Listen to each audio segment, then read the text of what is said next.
University. I'm Megan, I'm a second year in the theater program, and I'm a Media and Communications Ambassador here at SCLD.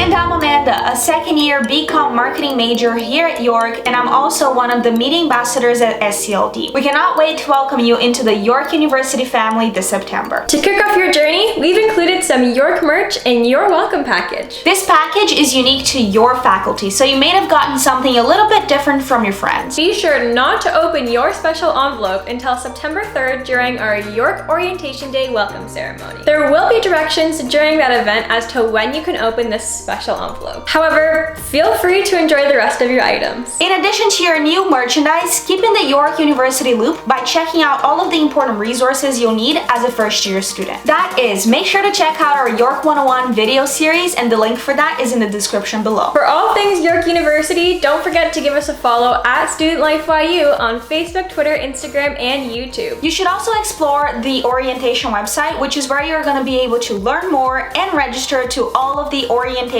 events that are planned. You can also register for an in-person, on-campus York 101 event, which will give you all the preparation in person for your first year. The link for that is in the postcard that came with your package. But wait, there's more. That's right. On the postcard, there will be a special orientation giveaway. For more information on that, don't forget to check out and follow all the steps on the postcard. Special thanks to all of our contributors and campus partners who donated to your orientation package. And thank you for tuning into this special video. If you have any questions about your journey, make sure to DM us in any of our socials. See you around the York Jungle, Lions!